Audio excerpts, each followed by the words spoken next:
Hello everyone, কেমন আছো? আশা করি সবাই ভালো আছো। রূপা কিচেন কুইন তরফ থেকে সবাইকে স্বাগত। দেখো, এখানে আছে খুচখাচ ছোট বড় জিনিস, আর এগুলো তো তোমরা দেখতে পাচ্ছ। আর এগুলো তো ফোড়ন দিই, তোমরা সবাই জানো।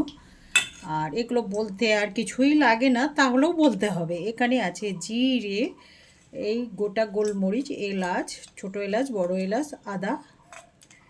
আচ্ছা, এখানে আছে দারচিনি।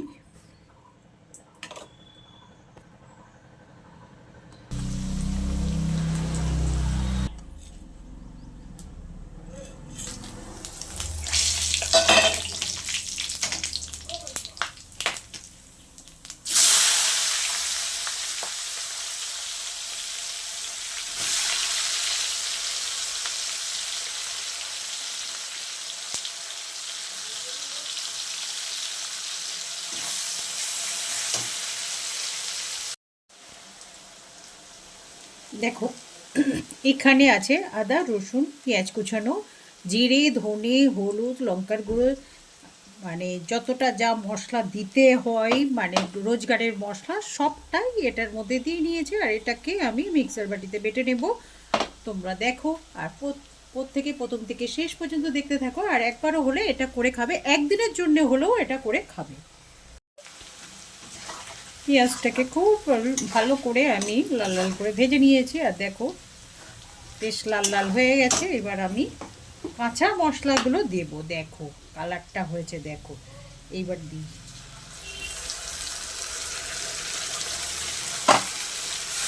আজকে রান্নাটা হচ্ছে কি বলতো, খাসির মাংস, যার জন্যে। আর মশলাটা তোমরা তো বুঝতেই পারছো কেন পেঁয়াজ ভাজা হলো, মশলাটা ফোড়ন দিলাম। এবার হবে খাসির মাংসটাকে দেব।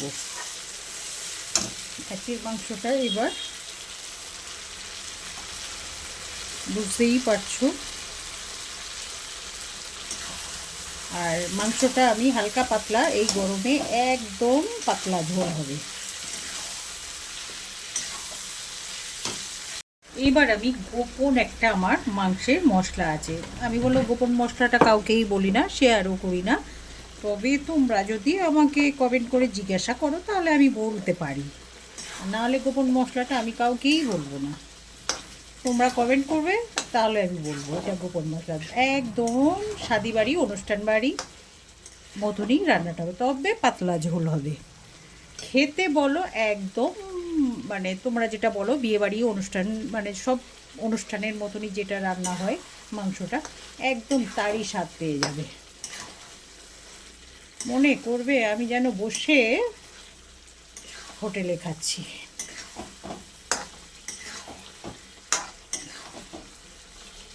দেখো, গোপন মশলাটা হচ্ছে এখন। এবার একটু টুক করে দিই নি এই গোপন মশলা, তবে এখন একটু দেব, নামানোর আগে একটু দেব।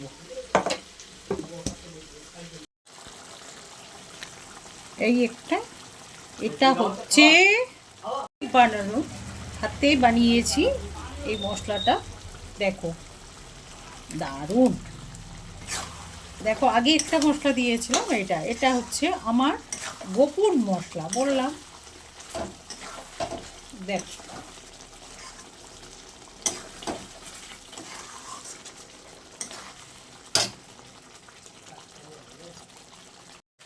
সব বন্ধুদের সবাইকে বলছি, ভীষণ গরম পড়ছে। তোমরা সবাই ভালো থাকবে, সুস্থ থাকবে, সাবধানে থাকবে। সবাইকে দেখার জন্য ধন্যবাদ।